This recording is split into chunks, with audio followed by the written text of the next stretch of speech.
China has delivered on its promise to strike back at U.S. reciprocal tariffs, Beijing announcing a slew of additional duties and restrictions against American goods. That includes a 34% levy on all imports starting next Thursday. 34% was also the rate that President Donald Trump slapped on China 2 days ago. This coming on top of existing 20% tariffs. And for more, Olivia Siong joins us live from Beijing. Olivia, as you mentioned, a slew of measures, not just tariffs. What has China done? What more does it plan to do in response to these latest tariffs from Mr. Trump?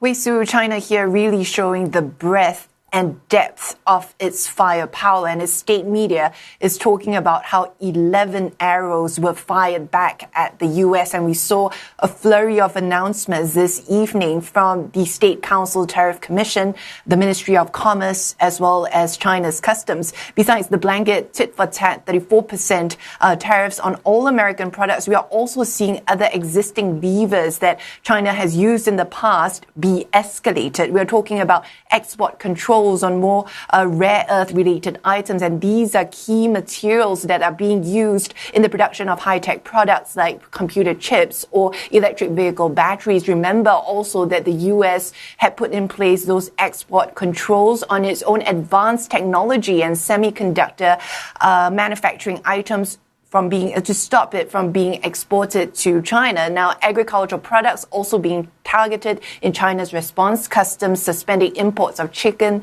sorghum from certain American firms. Close to 30 American firms and entities either being added to an unreliable entities list or to an export control list. And China has announced that it has filed a lawsuit with the World Trade Organization. The Commerce Ministry in a statement saying that the reciprocal tariffs levied by the U.S. seriously violate WTO rules and damages the rights and interests of WTO members.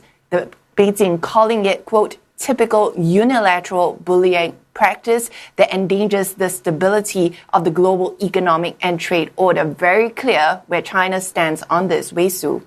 Olivia, of course, the depth and breadth of China's retaliatory toolbox on full display there. But of course, for everything China chooses to do, there's something it chooses not to do. So what it has done, what does it signal about resolve and its desire to punish in response?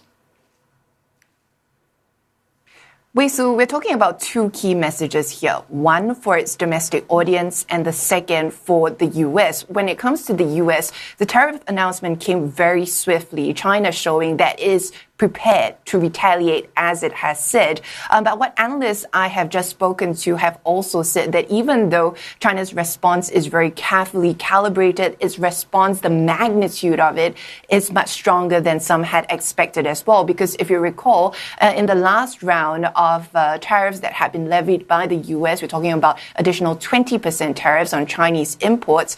China then retaliated with very more selective counter tariffs, instead targeting a portion of American imports with duty slap on some agricultural, coal and natural gas products of up to 15%. And we see China escalating the levers it has used previously. So what has changed? Analysts I've been speaking to saying that the U.S. duties that have come in, the last few days have been higher and come in faster than they had expected. And the Economist Intelligence Unit said that China may be now adopting what they are calling a fighting to negotiate approach. In other words, trying to get the Trump administration to the negotiating table with this strong response. We know yesterday the Commerce Ministry said that the economic teams of both sides have been in communication, and the hope would be then to roll back some of these tariffs if talks go well as well. We have to look at the impact to understand